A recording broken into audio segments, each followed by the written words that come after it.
Okay, welcome back. Today we are going to be looking at our first philosophical argument, and that is a cosmological argument for the existence of God. Um, a cosmological argument, broadly speaking, is any argument for the existence of God that relies on a premise about the cosmos. Generally speaking, you may have heard an argument like this of the following form. Where did the universe come from? It must have had a creator. That creator is God, therefore God exists. Something like that is a very informal version of a cosmological argument for the existence of God. We're really going to look at two cosmological arguments in this class. The first one is a simpler and I think flawed version of the cosmological argument called the first cause argument. And then the second version is, I think, a stronger development of the cosmological argument that I will sort of let you decide whether you think the argument in the end succeeds. The first cause argument, which we'll be discussing in this video, has a long history, but the version of it we'll be looking at was put forward by St. Thomas Aquinas in the 13th century AD. The basic idea that really is the driving engine of Aquinas' argument is the idea of an efficient cause. Now, an efficient cause is the way we'll understand this, and you should definitely write this down in your worksheets. Remember, as I've mentioned to you in past videos, you don't need to turn those worksheets in, but they are for your use. I will sometimes, though, pause in these videos and remind you that you should ideally be, for your own sake, writing down some of these definitions, writing down some of these arguments in the worksheets that I provided. The clue is generally going to be when you have something underlined like this that looks like a kind of fill in the blank, that should correspond to something in your worksheet. So here, the definition that's most important for this argument is the idea of an efficient cause.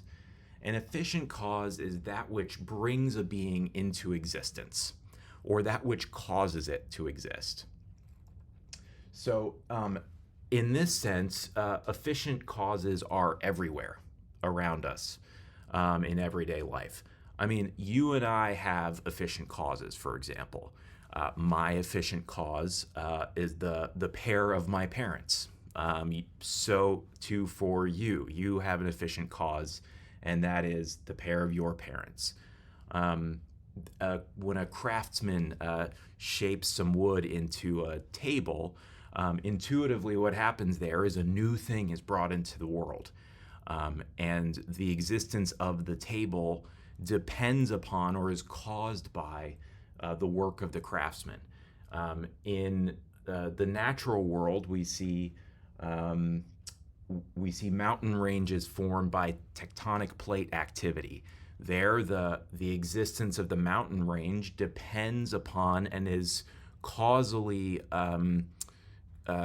sustained by or causally brought into existence by the activity of tectonic plates moving together. Aquinas thinks that this very commonplace notion that we encounter all the time in science and ordinary experience, something about that idea, which is ubiquitous in the cosmos, according to Aquinas, shows that God exists. What I'm going to do is read this passage for you. I encourage you, of course, to read this on your own before coming to this video, just as you will for each of these videos, this course. Do the readings beforehand. Fortunately, this reading is relatively short, so I'm just going to read the paragraph, and we're going to then sort of try to reconstruct exactly what his argument from efficient causation for God's existence is. Here's what Aquinas says. The second way, that is, the second way to prove the existence of God, is from the nature of the efficient cause. In the world of sense, we find there is an order of efficient causes. There is no case known, neither is it indeed possible, in which a thing is found to be the efficient cause of itself, for so it would be prior to itself, which is impossible. Now, in efficient causes, it is not possible to go on to infinity, because in all efficient causes following in order, the first is the cause of the intermediate cause, and the intermediate is the cause of the ultimate cause, whether the intermediate cause be several or only one. Now, to take away the cause is to take away the effect. Therefore, if there be no first cause among efficient causes, there will be no ultimate, nor any intermediate cause. But if in efficient causes it is possible to go on to infinity, there will be no first efficient cause. Neither will there be an ultimate effect, nor any intermediate causes, all of which is plainly false. Therefore, it is necessary to admit a first efficient cause, to which everyone gives the name God. What is this argument's conclusion? So that was a long passage, and my experience, every time I come back to this passage, my experience is the first few sentences, I'm like, okay, I think I see what's happening, and then it gets really complicated, and I lose my ability to follow it easily, and I really have to focus. This is a common experience that you'll have reading philosophy. My recommendation to you is to read slowly and read multiple times. I would suggest read at least once before coming to this video, and then return to an especially difficult passage after watching the video. And my hope is that when you return to these difficult passages, what may have at first seemed incredibly complex will begin to have some sense to them once you have a framework in mind that's been provided for you by these lectures. The conclusion of this argument is, therefore, it is necessary to admit a first efficient cause. Here's how we're going to put this, okay? So often in these videos, I'm going to try to make as clear as possible the structure of an argument by writing up and naming a premise or a conclusion. The conclusions typically will be introduced with therefore. Here's how we're going to represent the conclusion of Aquinas' first cause argument. Therefore, there is a first cause. Now, one small thing to note here, which I will invite you to think about and discuss in the discussion post over the next couple of days, is this argument's conclusion is not quite, therefore God exists. Instead, the argument's conclusion is, therefore there is a first cause. Aquinas is, you'll notice, taking for granted that if he can establish that there's a first efficient cause, he thereby has established that God exists. We can think and talk a little bit more about that in the discussion thread. I think that's noteworthy. There may potentially be a gap there. It may be that he can successfully establish that there's a first cause, but not quite establish that that first cause is God. What is a first cause? Well, a first cause is a being that meets the following two conditions. First, it is the efficient cause of everything else. Second, this being is itself something that has no efficient cause.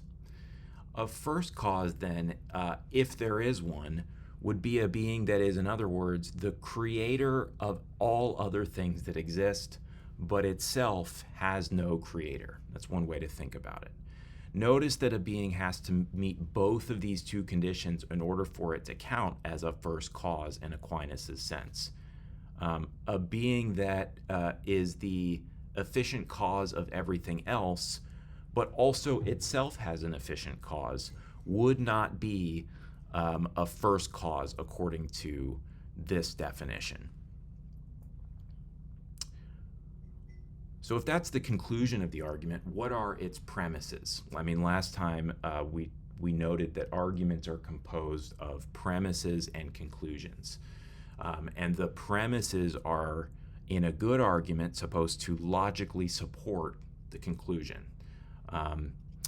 Well, when we look back to the passage, what we see here is the first sentence just tells us the topic of the argument, that the second way of proving God's existence is coming from the nature of efficient causation.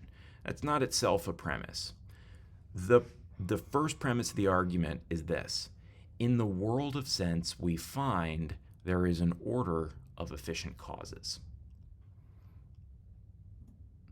Here's how we'll put this. There is a series of efficient causes. Now, what is a series of efficient causes? By this, we just mean that some things bring other things into existence.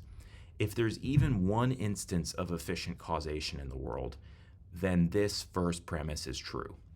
Think of it this way. All Aquinas is saying is, you know how I listed some examples earlier of cases of one thing bringing another into existence? Your parents bringing you into existence, a craftsman bringing a chair into existence, the movement of the tectonic plates bringing the mountain range into existence. Aquinas says, if you agree that there are such instances, then you agree with my claim that there's a series of efficient causes. All I'm saying there is when we look around in the world of sense, in our ordinary experience, we find some things bringing other things into existence. It's really all he means here. Now, if this were the entirety of the argument, which of course you know it's not because we just read the rest of that whole passage, this would clearly be a logically invalid argument. And remember that for us, an invalid argument is one such that it is possible for the premise to be true and yet for the conclusion to be false.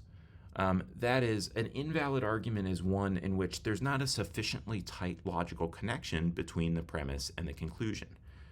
I say that if this were the only premise, this would be an invalid argument for the following reason. Let's assume, for the sake of argument, that that premise is true. And indeed, I think we should all agree that it is actually true. Suppose that there is a series of efficient causes. Is there any way that we can coherently imagine that even though there's a series of efficient causes, nevertheless, there's not a first? Well, we could pretty easily structurally represent such a scenario by simply looping the series of efficient causes back on itself. Now, it's important to note that here what we're not doing is saying that this is the way the world actually is. All we're doing is saying, is it possible to construct a coherent scenario in which there are some efficient causes, but yet there's no first? And all we need to do in order to do that is start with a being, let's call it B1, that is the efficient cause of a second being, B2. That, by the way, is enough to make that first premise true. And then we have B2 be the efficient cause of B3, and B3 be the efficient cause of B4, B4 be the efficient cause of B5, B5 be the efficient cause of B6, B6 then be the efficient cause of our original being, B1. In this structure of efficient causes, we have a series of efficient causes, but there's no first. Why is there no first? Well, when we look back at our definition of a first efficient cause, a first efficient cause has to be a being that meets two conditions. One is the efficient cause of everything else there is. Two, itself has no efficient cause. Now, interestingly here, what we have in our circular structure is every being in this structure is the cause of every other being in the structure, at least indirectly. So in fact, every being in this structure meets that first requirement for being an efficient cause. Nevertheless, no being in the structure itself lacks an efficient cause, which is our second requirement for being a first cause. And for that reason, no being in a circular causal series would be a first cause. So what we've just shown is that the mere fact that there is a series of efficient causes doesn't logically guarantee that there's a first. Of course, Aquinas knows this, and this is why there's more to his argument than just that first premise. You can think of the second premise of the argument as coming in and trying to close that logical gap by simply denying that a circle like that is the way things actually are. Here's what he says: there is no case known, neither is it indeed possible, in which a thing is found to be the efficient cause of itself. Here's how I'm going to, maybe fudging a little bit just for simplicity's sake, represent that claim. The second premise of the cosmological argument that Aquinas is defending here is this: the series of efficient causes, which we just established exists in the first premise, is not circular. Now, you're already probably thinking, well, wait a second, why can he say that? Put that out of your mind. Right now, what we're trying to do is simply ask whether he has a valid argument here or not. We don't care, in other words, at the moment, whether or not Aquinas' premises are true. What we're asking primarily is, if those premises were true, would the conclusion be true? And if we just had the first premise, the answer would be no.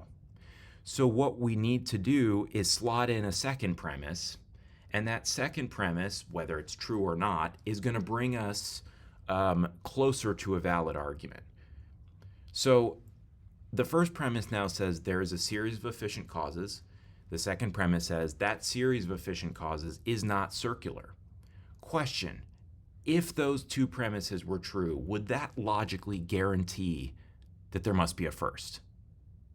If some things cause other things, and furthermore, it is not the case that the series loops back on itself, well, does that mean that there has to be a first cause? No, that is no guarantee that there has to be a first. Why not? Well, imagine that this were the way things are. Imagine that you have a being, B2, maybe it's you, maybe it's the mountain range, maybe it's the table, whatever, that has as an efficient cause some prior being, B1, which itself has an efficient cause, some prior being, B0, which itself has as an efficient cause a prior being, B, let's start using negative numbers, so just to name these, B negative 1, which is caused by B negative 2, which is caused by B negative 3, and so on. And let's add that there's no loop. So it's not as though B negative 3 then loops back and is caused by B2. No, that never happens. Instead, for any negative number, we have a being in the series that is the efficient cause of a being corresponding to the negative integer that is 1 greater than it. This would then be what we can call an infinite causal regress, which is a linear series of beings, so it's not circular, such that every being has some prior being in the series as its efficient cause. Now, again, what we're not doing is saying that there is, in fact, an infinite series of efficient causes. All we're saying at the moment is that if there were, then Aquinas' two premises could be true, and yet the conclusion would be false. Why would the conclusion be false? Well, you can just visually see it here. In this infinite causal series, there is literally no first. For any being you can pick in the series, even though that being is going to cause many other beings in the series, either directly or indirectly, there will nevertheless be some being right before it causing it to exist. And there will be one right before that causing it to exist, and so on and so on and so on. So for any being you pick, it's not the first. And more generally, it follows there is no first if an infinite causal regress exists. So what this shows us is that what we really need to do, and indeed what Aquinas explicitly does in the passage, is add another premise. Because otherwise we would have two true premises and a false conclusion, which would mean this is not a valid argument. Our third and final premise from this passage is one that says the series of efficient causes is not an infinitely long regress of causes. And indeed, when we look back to the passage, that's precisely what he says. He says this: now, in efficient causes, it is not possible to go on to infinity. So let's go ahead and slot that in as our third and final premise of this argument. The series of efficient causes is not an infinite regress. Just like before, forget about whether you think that's true. All we're trying to do is reconstruct this argument in a way that if the premises were true, then the conclusion would be true. I mean, if Aquinas didn't even give us a logically valid argument, then that wouldn't even meet the very basic first condition of a good argument in philosophy, which is one that is valid, as we discussed last time. Now, is this a valid argument? Well, it is. That is, there is in fact a good and sufficiently tight logical connection between these premises and that conclusion. Suppose that there is a series of efficient causes. Furthermore, suppose that that series doesn't loop back on itself. So the series of efficient causes is not circular. And finally, suppose that the series isn't an infinite regress. So it's not the case that for any given being in the series, there's some before it that causes it to be. Well, if it's not circular, then it's linear. And if it's not an infinite regress, then it's a finite linear series. And if it's a finite linear series, then there is a first being in that series that itself has no efficient cause. And furthermore, that being will be indirectly the efficient cause of everything else. What this shows us is that if 1, 2, and 3 are true, then 4 is also true. Or equivalently, it's impossible for 1, 2, and 3 to be true, and yet for 4 to be false. That's what we need for a valid argument. Now we can sort of cheer here. We've got a logically valid argument. But as we saw last time in the Philosopher's Toolbox video, there can be logically valid arguments that are unsound. And indeed, it's pretty easy, once you know a bit of logic, to come up with logically valid arguments for conclusions that are obviously false. The trick is always going to be to just slot in a false premise. So maybe that's what's going on here. Our next question then needs to be, well, if this is valid, is it also sound? That is, are the premises also true in addition to this argument having a good logical structure? We're going to basically just grant premise 1. I mean, partly because it just seems absurd to deny that some things bring other things into existence. This is why Aquinas says, in the world of sense, we find that there is an order of efficient causes. I mean, if you have parents, which I assume you do, whether you know them or not, whether maybe you're adopted or something, but like you do in fact or did at some point have parents. And so to the extent that you're willing to grant that, you already buy his first premise. That's really just as weak as can be in terms of the commitment he's making there. What about the second premise, though? The series of efficient causes is not circular. Should we accept that? I actually think that Aquinas has a decent argument for this premise. Or the way we'll put it is, he gives us what I think is a compelling and quite plausible reason to deny that the series of efficient causes is circular. You'll see quite often in this class, what we'll see is that an argument is composed of premises that themselves are in need of some reason to believe that they're true. They're not sort of self-evidently true in the way that first premise was. When that happens, often what philosophers will do is give another argument. And that additional argument will be what we'll call defense of a premise. That additional argument ideally should be also valid and will also need to be sound. So, in other words, it will be another series of claims, some of which are the premises, and that has as a conclusion that the premise that's being defended is true. It's an interesting and difficult question to know when this process should stop. Because, of course, the premises of an argument that are invoked in defense of a given premise of an argument themselves may need defense. And then you're off on a third order argument that may itself invoke premises that need a defense, and then you're off to a fourth order argument, and so on and so on and so on. It's a hard question in philosophical methodology when it is that it's sort of permissible to take something for granted and no longer offer defenses of it.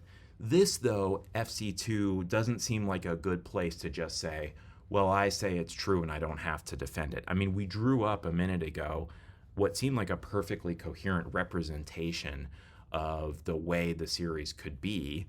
Seemed like there wasn't any contradiction in it. So why does Aquinas think that there can't be a circular series of efficient causes? When we look back to the text, here's what Aquinas says. The series of efficient causes is not circular. He says this, there is no case known, neither is it indeed possible, in which a thing is found to be the efficient cause of itself. For so it would be prior to itself, which is impossible. Now, roughly, I think this is what's going on here. Suppose that you had a circle of efficient causes, where being one causes being two causes being three, and then let's make it a tight circle, being three causes being one. I think what Aquinas is thinking here is that efficient causation is transitive. That is, if X causes Y and Y causes Z, then X causes Z. So for example, your grandparents cause you. They cause you indirectly. They brought you into existence by bringing your parents into existence, who then brought you into existence. If that principle holds, which it seems to be a plausible principle about causation, what you would have in a circle of efficient causes would be a being causing itself. You would have, let's say, being B1 causes being B2, which causes being B3, which causes being B1. But if causation is transitive, then being B1 causes being B1, because it causes being 2, which causes being 3, which causes being 1. Now, Aquinas' claim here is the idea of something being its own efficient cause is especially mysterious and implausible. Remember that efficient causation is supposed to be that by which something is brought into being, that by which something exists. And efficient causation, here's one read of Aquinas' argument here, takes time. So if being one causes being two, then being one brings being two into existence, where at the time before the causation happens, B2 didn't exist. That's just what it is for a being to bring another being into existence. So if something were its own efficient cause, it seems to follow that a thing would have to literally exist before it existed. That may be what he means when he says that being would then be prior to itself, which is impossible. I mean, if something existed before it existed, then there would be a time at which it both exists and doesn't exist at the same time, which is literally a contradiction. I think you don't need to know all of those moves there, but you should know the gist of this worry about circular efficient causes. I think that's roughly what Aquinas is getting at here. And I think we should basically spot him this claim. I think he's got a good, as far as philosophical arguments go, that's a pretty decent argument in defense of premise 2. That leaves us with this last premise, premise 3. The series of efficient causes is not an infinite regress. Why believe this? It's not self-evidently true. It's especially urgent that Aquinas give us a defense of this premise, given that the concept of infinity is not in itself an incoherent or impossible concept. I mean, we know this from mathematics. I'm not good at math. I never have been. But mathematicians work with infinite quantities. I'm told that there are infinitely many integers. I don't know exactly how that works, but they obey some odd but consistent rules, infinite numbers. So in that way, the concept of infinity is not inherently incoherent. And so Aquinas can't just say, well, the series of efficient causes can't be an infinite regress because that would mean there'd be infinitely many causes, but infinity makes no sense. Aquinas was well aware that the notion of infinity made sense. So he's going to have to give some other reason other than just, I don't get infinity, in defense of this premise. And of course, when we look back to the text, sure enough, he gives us exactly that. Now, I'm going to read this bit of the passage again. This was, if you're anything like me, the bit of the passage where things started to kind of go off the rails and you felt like, I don't know what's happening. That part of the passage is really his defense of the third premise, I think. We're going to try then on the other side to piece together in a bit more of a systematic way what this defense of the third premise is. Okay, here's what he says. Now, in efficient causes, it is not possible to go on to infinity, because in all efficient causes following in order, the first is the cause of the intermediate cause, and the intermediate is the cause of the ultimate cause, whether the intermediate cause be several or only one. Now, to take away the cause is to take away the effect. Therefore, if there be no first cause among efficient causes, there will be no ultimate nor any intermediate cause. But if in efficient causes it is possible to go on to infinity, there will be no first efficient cause, neither will there be an ultimate effect nor any intermediate efficient causes, all of which is plainly false. All right, you don't need to write this down in your worksheet. You can, if you want, you can pause this bit and write it down. But there is a particular point of this argument or this defense of premise 3 that I think it is important for you to internalize, and I'll pause and remind you of that when we get to it. Here's how I read this passage, and this is a notorious passage that has different interpretations. I'm going to offer you one that I think captures, in my view, what's happening here. You may try to work out your own interpretation, and I'd be interested to hear that. Here's the first step. Remember, the conclusion of this argument is going to be that the third premise is true, that the series of efficient causes can't be infinitely long, or that it can't be an infinite regress. The first step Aquinas seems to be making here is a conditional, or an if-then claim. He says, look, if the series is an infinite regress, then there is no first cause in the series. And that is true just by definition of what an infinite regress is, or what an infinite causal regress is. Remember that such an infinite causal regress would be a series in which every being in the series has a cause in terms of some prior being in the series. So by definition, if there were such a series, then there wouldn't be a first cause, because a first cause is, by definition, a being that has no prior efficient cause. So that much is true. If the series is an infinite regress, then there wouldn't be a first. Here's a second step that I think is another conditional. Now, if there's no first cause, according to Aquinas, then nothing else exists. If there's no first cause, then nothing else exists.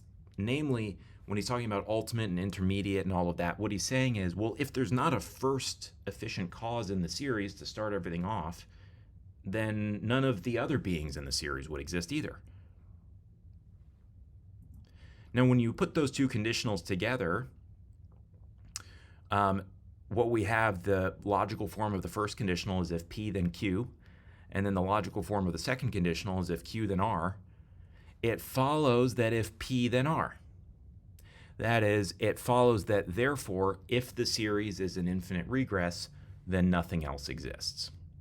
Why does that follow? Remember, our first conditional is if the series is an infinite regress, then there's no first. And then if there's no first, then nothing else exists. So therefore, if the series is an infinite regress, then nothing else exists. That's the structure of this argument. So what Aquinas has established so far, he thinks, is that if the series is an infinite regress, then there would be nothing else. And then here is the step where he says, all of which is plainly false. By that he means this: other things do exist, right? Like, there are in fact other things in the world. Some things do cause other things. You exist. You have parents. That's really what he means. So 3.4 says, but there are other beings in the series. When you combine that observation with 3.3, which says, if the series is an infinite regress, then there would be nothing. And you're like, but there is something. It follows that the series is not an infinite regress. So that is a valid defense of premise 3. It may be valid, but there's something fishy about it. And this is the thing I want you to internalize. Here's the worry. Okay, so this second step says, if there is no first cause, then nothing else exists. And I guess Aquinas' thinking there is something like this: everything in the world depends on a first cause, right? Since everything else in the world depends for its existence on a first cause, it would follow that if there were no first, then nothing else would exist, because they all depend on the first, right? If you take away the foundations of the building, then the rest of it crumbles. That's the point being made here. But wait a second. Put yourself for just a moment in the shoes, whether you are or are not a skeptic or an atheist or an agnostic. Put yourself in the shoes of somebody who doesn't believe that there's a first cause. Remember, the goal of an argument is to give us new knowledge, to teach us something from things we already knew. So to take us from old knowledge to new knowledge. If you're somebody who doesn't already believe that there's a first cause, Aquinas has just said here in 3.2, everything that there is depends on a first cause. And that's a problem, because the overall argument, remember, the first cause argument, is supposed to be an argument for the conclusion that there's a first cause. So if we back up for a second and we remind ourselves, the first cause argument is supposed to convince somebody who doesn't already believe that there's a first cause. That's the goal of the argument. One of the steps in that argument was this: the series of efficient causes is not an infinite regress. And then we say to Aquinas, okay, why do you say that? And then in defense of that claim, he says this: well, every single being that there is depends on a first cause. And since every single being that there is depends on a first cause, it follows that the series can't be infinitely regressive, because we look around and we see, well, there are things. And if the series were an infinite regress, then there would be no first and there wouldn't be anything else. The person who doesn't already believe in a first cause is going to be like, wait a second, I don't believe that everything depends on a first cause, because I don't believe there is a first cause. That was what your argument was supposed to convince me of in the first place. So in the course of defending his third premise, here's the concern: Aquinas is assuming the conclusion that he is trying to establish. Now, in the last video, I mentioned that in order to be good, a philosophical argument needs to be logically valid and have true premises. I sort of suggested that that was all there is to it. And from the perspective of soundness, that was right. But there is a little bit more that we want out of a good philosophical argument than just soundness. In addition, we want a sound argument that can effectively teach us something new. And one way for an argument to fail to do that is to be question begging. This is a kind of circularity. A question begging argument is one whose premise or premises inappropriately assume the truth of its conclusion. That's a question begging argument. And the worry is that Aquinas' first cause argument, even if it is logically valid, and even if for all we know the premises are true and so the conclusion might be true, it nevertheless is circular in the following sense. Somebody who didn't already believe the conclusion would have no good reason to believe premise 3.